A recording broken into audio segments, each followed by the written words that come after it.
السلام عليكم ورحمة الله وبركاته. gurigaan asbuuc ka hor idiin sawiray oo idil dadka qurba joogta ah waxooda dad baabi'iyo ay ehel moodaan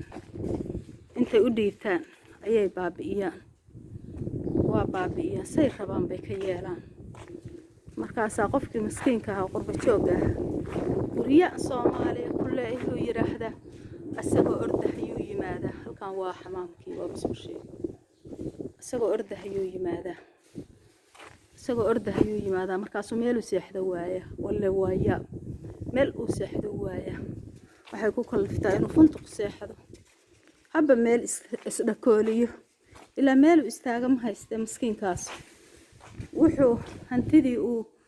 wadanka ku sheeganahay dad baabi'iyo ku ciyaara hoobiyo hadow isku dila xataa qaar baa isku dila aniga waaba isku dileenba waa isku dileen soo ma aragtaan shala xaraash baan ku soo qoray isagoo xaraasha baan ku soo qoray waa aragtaan waxa dhexdiisa yaal nimankii cumaalkii hadeeray ka baxeen nimankii guriga runtiyeynayoo dhisahayo cagdiga hayay oo waxaynay hadeeray ka baxeen ninkii ugu dambeeyay hadeeruu bax soo ma aragtaan halkan waa balaad saasay u ekaatay marka dadka qurba joogta masaakiinta oo qurbahana ku soo baabay dalkii markay yimaadaan aysan wax khayr lagu imaanin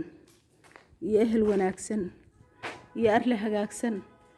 markaasay funtuq hotel bay raadsadaan ay seexdaan ilaa meel ay seexan karaan markay wadanka ay joogaan waxay yiraahdaan wadankii baan guri ku leeyahay aniga gurigiiba wadanka guri baan ku leeyahay guriyaan ku leeyahay muxuu guriga ku leeyahay meel uu ka seexdo waaya markuu yimaado naftii baa qabatay marna qurbay ku baabeen marna meel istaagaan bay waayeen marna xaqoodii baad baylaha oo sidaa dad ugu fayta bagaasa marka walaalahayga dhamaantiin waxaa idin leeyahay horta wixii naga halaabay oo naga intaan dad ehel moodnay aan uga tagno ay baabi'iyeen ilaahay aakhir naga ma habaabay 5 sano 6 sano u dhisan yahay 6 sano ayuu dhisan yahay 10 riyaal u leeyahay on doofaar bay iga taa inaana xataa meel ku arag shalay alla ilaahay gabar waxa ii keenta gabar baa shalay waxa ii keenta $10 bay waxay ugu baa la ii dhiibay gurigaan u leeyahay waa $10 yaa 6 sano $10 bay ii keenta waxay tir $10 baa la ii dhiibay nin baan keenay iibsada guriga markaas yiri ma kanaan iibiyaa ilaahu haddaan 10,000 haddaan siista buu yiri 10,000 haddaan siista buu yiri dhulka ardiga cidlada baan siisto oo sidaan rabaan ugu dhisto anaa naxay baan ku iriyo lacagta iiga jirta wallaahi anaa naxay dadka qurba joogtaana waaba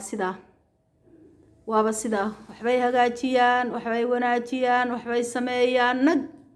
banaankana waa idin tusi doonaa marka ilaahay qaadirka ay raxmaanka allah yasiro walaalahayga dhamaantiin sidaa u ogaada